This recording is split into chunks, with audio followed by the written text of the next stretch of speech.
नमस्कार, स्वागत है आपका खबर फर्स्ट में। मैं आशुतोष पांडे।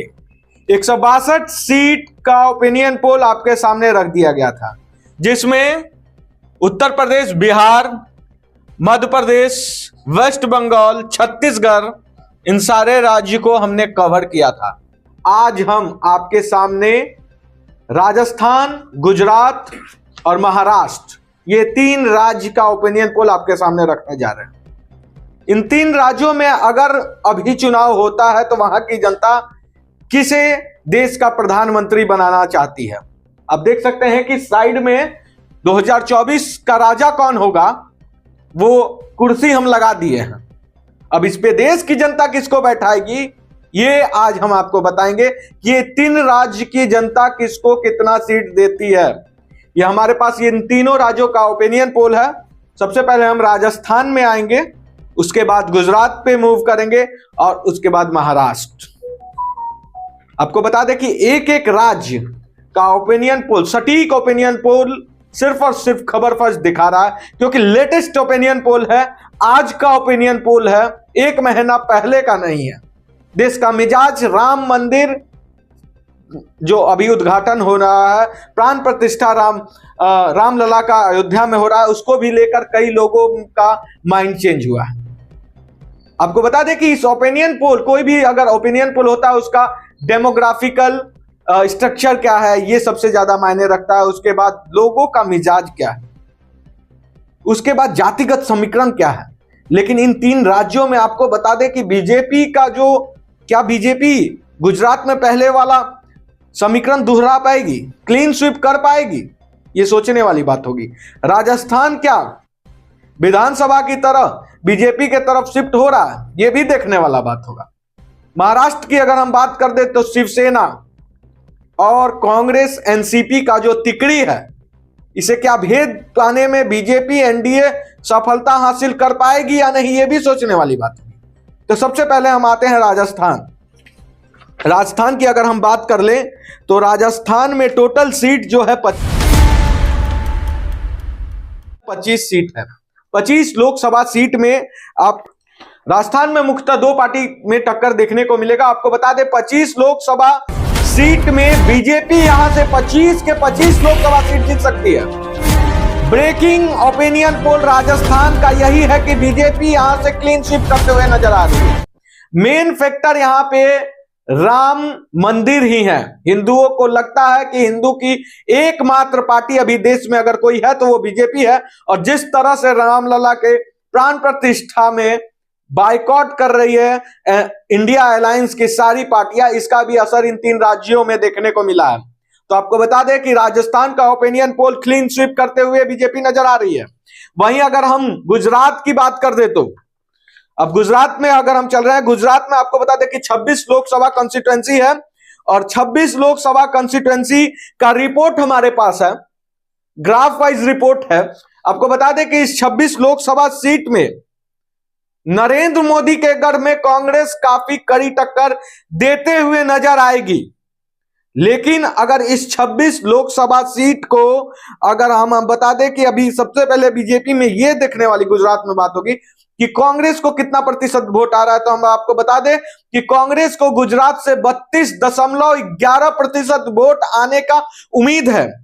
वहीं अगर हम बात कर ले बीजेपी की, तो बीजेपी को इस बार 62% वोट मिलने का अंदेशा है। लेकिन ये जो मार्जिन है, इस मार्जिन को अगर हम सीटों में तब्दील कर दें तो बीजेपी यहां से गुजरात के 26 के 26 सीटों से क्लीन स्वीप करते हुए नजर आ रही है।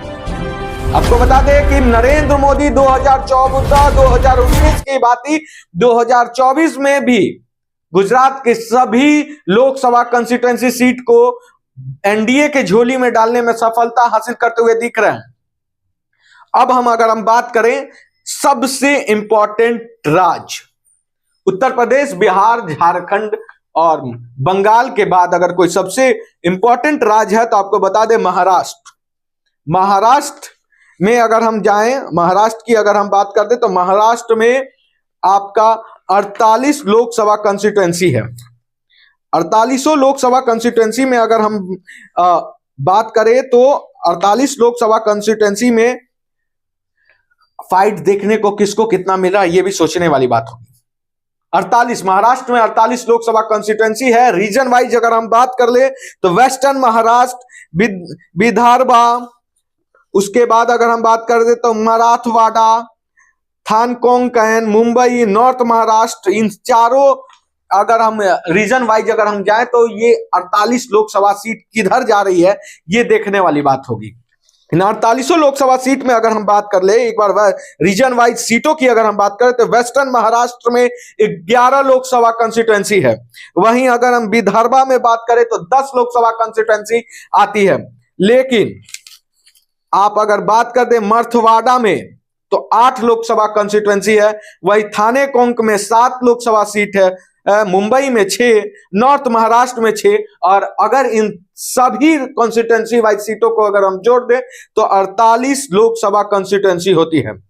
अब बात करते हैं महाराष्ट्र में किसको इस बार वहां की जनता प्रधानमंत्री की कुर्सी पर बैठाना चाहती है। तो आपको बता दें कि यहां पे फाइट देखने को मिलेगा। ये एक ऐसा राज्य है जिसमें पेच सबसे ज्यादा बीजेपी को मेहनत करना पड़ेगा अगर बीजेपी को यहां से मैक्सिमम सीट निकालना है। तब अगर हम बात करें बीजेपी को यहां पे मैक्सिमम वोटिंग परसेंटेज मिलने के आसार हैं। लगभग 46 से 48% वोट यहां पे महाराष्ट्र में बीजेपी को मिलेगी। लेकिन वही कांग्रेस भी यहां पे 35 से 36% वोट इंडिया अलायंस लेते हुए नजर आएगी। आपको बता दें कि जिस तरह से शिवसेना का भी यहां पे काफी ज्यादा पकड़ कुछ एरिया में है, जैसे कि अगर हम बात करें कॉन्स्टिट्यूएंसी वाइज अगर हम बात कर रहे हैं तो आपको थाने कोंग और मराठवाड़ा में जो ये 2 कॉन्स्टिट्यूएंसी है जिसमें इन दोनों कॉन्स्टिट्यूएंसी से लगभग 15 सीटें हैं। इन 15 सीटों पर बीजेपी को काम करते हुए नजर आने पड़ेगी, क्योंकि पिछली बार इन कॉन्स्टिट्यूएंसी से बीजेपी को भारी मात्रा में वोट मिला था। लेकिन इस बार 2 शिवसेना बढ़ जाने के कारण उद्धव ठाकरे और सिंधे गुट में जिस तरह से वहां पे पेच फंसा है, राजनीतिक जिस तरह से द्वंद्व देखने को मिल रहा है, तो कहीं ना कहीं शिवसेना भी, वहां के कार्यकर्ता भी कहीं ना कहीं बटे हुए नजर आ रहे हैं। तो इसका फायदा और नुकसान दोनों पार्टियों को उठाना पड़ेगा।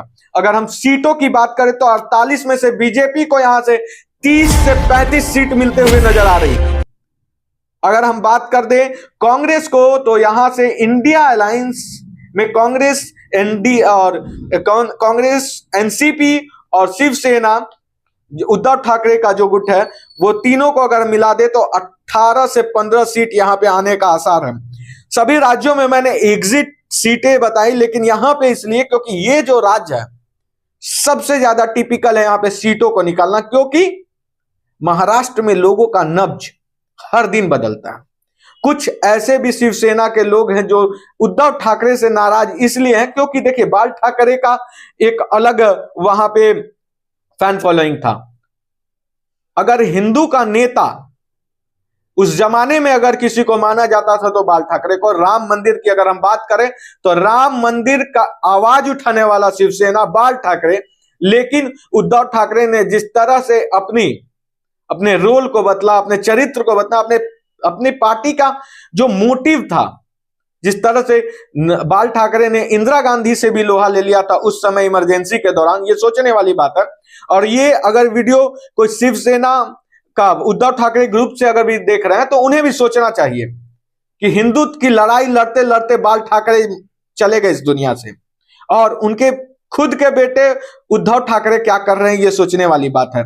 एनसीपी कांग्रेस से हाथ मिलाकर सत्ता बचाने की आड़ में, सत्ता तो रहा नहीं, अब वोट बैंक भी साइड होते नजर आ रहा है। कार्यकर्ता नाराज हैं क्योंकि हिंदुत्व के नाम पे जो शिवसेना ने अपनी एक अहम पहचान महाराष्ट्र में बनाई थी वो कहीं ना कहीं धूमिल होते नजर आ रही है।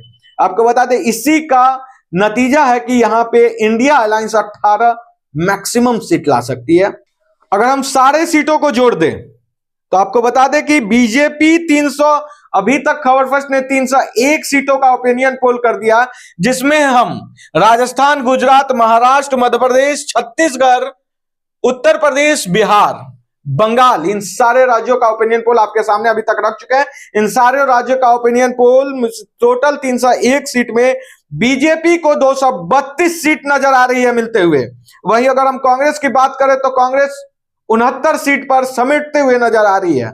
आपको बता दें कि बीजेपी अभी इन राज्यों का जो अभी ओपिनियन पोल आ रहा है, ऐसे में ये लग रहा है कि बीजेपी कहीं ना कहीं 2024 में बहुमत का आंकड़ा पार करने के काफी करीब है, और हो सकता है कि अगले 1 से 2 राज्यों का अगर हम सर्वे लाएं तो उसी में बीजेपी एनडीए गठबंधन बहुमत पार कर जाए। ऐसे में देखने वाली बात होगी कि दिल्ली का मूड क्या हो रहा है। दिल्ली का मूड क्या है, पंजाब, हरियाणा, हिमाचल प्रदेश किधर जा रहा है, उधर उत्तराखंड का क्या है हाल, मेघालय, असम, अरुणाचल प्रदेश, मणिपुर, मिजोरम, इनका क्या हाल है। अगर हमें साउथ भूलना नहीं चाहिए, बहुत अहम है। देख सकते हैं तेलंगाना, उड़ीसा, आंध्र प्रदेश, कर्नाटका, तमिलनाडु, केरल, गोवा, इन सारे राज्यों का भी ओपिनियन पोल आपके सामने होगा, तब जाके 544 सीट कंप्लीट होगी। अब 544 सीट का टोटल ओपिनियन पोल आने के बाद देखने वाली बात होगी कि एनडीए अलायंस कहां टिकती है, एनडीए गठबंधन कहां टिकती है और इंडिया अलायंस का क्या होता है हाल। ऐसा ही तमाम खबरों के लिए और 2024 इलेक्शन से हर बड़े अपडेट के लिए खबर फर्स्ट को सब्सक्राइब करें।